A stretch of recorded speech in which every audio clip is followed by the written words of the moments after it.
नमस्कार दोस्तों, नमः शिवाय। जीवन ज्योति चैनल में आप सभी का हार्दिक स्वागत करती हूँ। दोस्तों, आज की वीडियो होने वाली है कार्तिक मास कृष्ण पक्ष रमा एकादशी के विषय में। वैसे तो प्रत्येक माह की एकादशी हमारे लिए बहुत ही महत्वपूर्ण और बहुत ही शुभ फल प्रदान करने वाली होती है, लेकिन कार्तिक मास की बात ही कुछ अलग है और कार्तिक मास में पड़ने वाली दोनों ही एकादशी अपने आप में बहुत ही खास, बहुत ही महत्वपूर्ण है। कार्तिक मास की एकादशी में हम कौन कौन से ऐसे महत्वपूर्ण कार्य कर सकते हैं जिससे हमें विशेष लाभ की प्राप्ति हो, श्री हरि नारायण जी की कृपा, माँ लक्ष्मी जी की कृपा प्राप्त हो, ये सारी बातें आप लोग जानेंगे। पूजा की पूरी विधि आप लोग जानेंगे और सबसे मुख्य बात कि कुछ ऐसे विशेष कार्य हैं जो आप लोग जरूर ही कर लीजिएगा। वैसे तो सभी एकादशियों का जो पूजा विधि होती है, जो नियम होता है, वो सब लगभग एक ही तरह होता है, लेकिन कार्तिक मास में आपको विशेष क्या करना है वो मैं इस वीडियो में आप लोगों को बताऊंगी और आप लोग जरूर कर लीजिएगा। इससे आपको असीम पुण्य फल की प्राप्ति होगी और समझ लीजिए कि आपको इससे अनंत गुना पुण्य फल की प्राप्ति होगी। तो सारी बातें हम लोग जानेंगे, एकादशी के नियम की शुरुआत से लेकर एकादशी के पारण तक। सबसे पहले जानेंगे कि एकादशी कब है, तिथि कब से शुरू हो रही है, पारण का शुभ समय क्या है, क्योंकि एकादशी व्रत में दोस्तों पारण का भी उतना ही महत्व होता है जितना कि व्रत रखने का, और क्या क्या कार्य आपको करने हैं। तो सारी बातों के लिए आप लोग वीडियो में बने रहिएगा मेरे साथ। चैनल पे यदि पहली बार है तो चैनल को सब्सक्राइब कर लीजिएगा। वीडियो पसंद आता है तो इसे एक लाइक जरूर कीजिएगा। कमेंट बॉक्स में ओम नमो भगवते वासुदेवाय अवश्य लिखिएगा। दोस्तों, आइए जानते हैं सभी महत्वपूर्ण बातों को। दोस्तों, कार्तिक मास की कृष्ण पक्ष की एकादशी, जिसको कि रमा एकादशी के नाम से जाना जाता है, यह एकादशी इस वर्ष 9 नवंबर को धारण की जाएगी। तिथि की बात करूं तो तिथि प्रारंभ हो जा रही है 8 नवंबर को सुबह 8:23 पर और यह समाप्त हो रही है 9 नवंबर को सुबह 10:41 पर। भले ही 10:41 तक ही 9 नवंबर को एकादशी है, लेकिन उदया तिथि को देखते हुए इसी दिन व्रत रखना शुभ होगा, क्योंकि मेरे सभी भाई बहन यह बात जानते होंगे कि कभी भी दशमी युक्त एकादशी धारण नहीं किया जाता है, हमेशा द्वादशी युक्त एकादशी ही धारण करने योग्य होती है। तो इसलिए 9 नवंबर को व्रत रखना श्रेष्ठ माना जाएगा।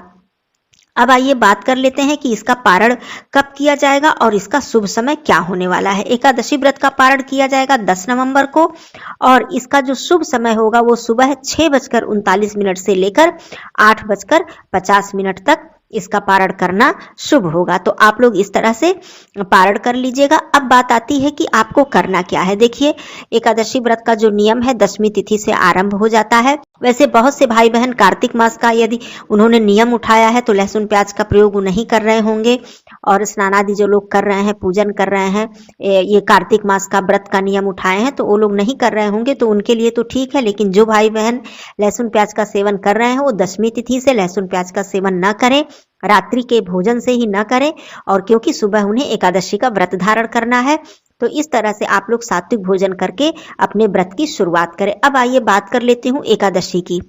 एकादशी जैसा कि दिन गुरुवार का पड़ रहा है तो और भी ज्यादा शुभ योग मिल रहा है हमें, क्योंकि गुरुवार का जो दिन है ये पूरी तरह से श्री हरि नारायण जी को समर्पित है।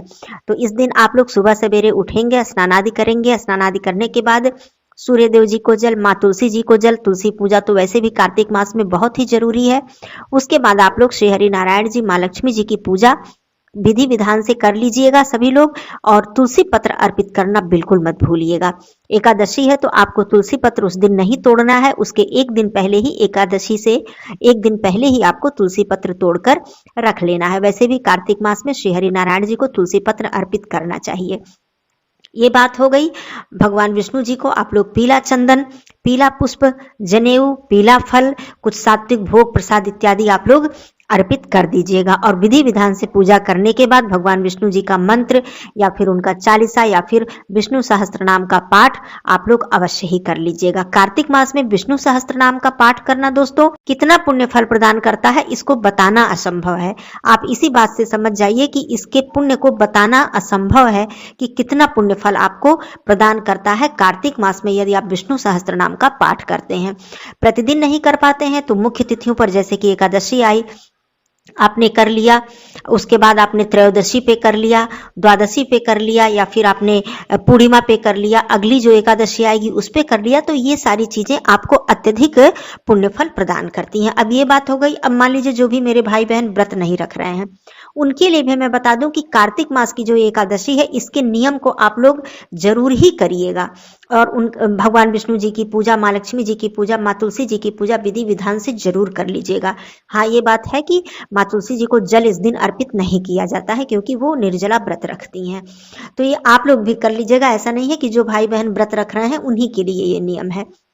उसके बाद मैं बात करती हूँ कि सुबह आप लोग अपने घर के मंदिर में दीपक प्रज्वलित करेंगे ही, और भगवान विष्णु जी, माँ लक्ष्मी जी की आरती करेंगे। माँ तुलसी जी की आरती कर लीजिएगा, घी का दीपक रख दीजिएगा माँ तुलसी जी के समक्ष। अब बात मैं करती हूँ कि क्या आपको विशेष करना है। देखिए, कार्तिक मास की एकादशी है, आपको दीपदान अवश्य करना है।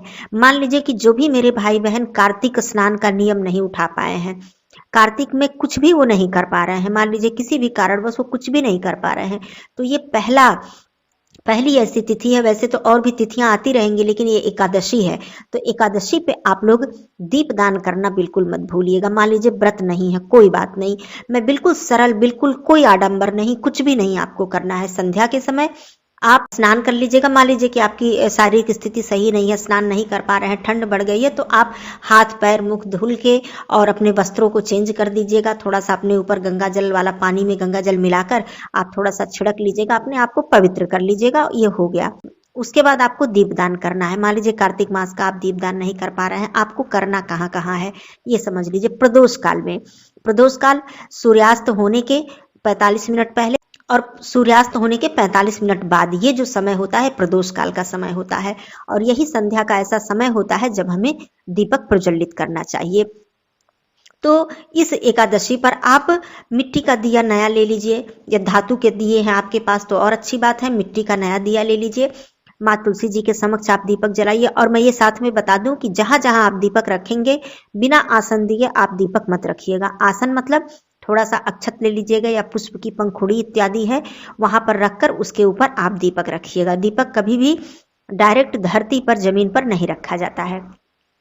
ये जो दीपदान मैं बता रही हूँ एकादशी तिथि पर, ये समझ लीजिए कि पूरे कार्तिक मास का आधा पुण्य फल तो आपको इसी एकादशी की केवल दीपदान करने से मिल जाएगा। बाकी आप और भी तिथियां आएंगी, मुख्य मुख्य तिथियों पर आप करते जाएंगे तो आपको संपूर्ण कार्तिक मास के जो दीपदान का फल है प्राप्त हो जाएगा। तुलसी माता के समक्ष आपने जला दिया दीप, आप एक आकाश दीप जला दीजिएगा। आकाश दीप यानी देवताओं के निमित्त, पितरों के निमित्त खुले स्थान पे जाकर, चाहे वो आपका छत हो या फिर किसी कोई खुला मैदान हो, वहां पर जाकर आप आकाश में स्थापित सभी देवी देवताओं को प्रणाम करके, पितृ देवता को प्रणाम करके उनके निमित्त एक दीपक प्रज्वलित कीजिएगा। वो दीपक जो होगा वो गोल बाती का दीपक, जिसकी लौ ऊपर की ओर जलती है, गोल बाती का दीपक आप प्रज्वलित कीजिएगा, जैसा कि मैंने बताया आसन देकर।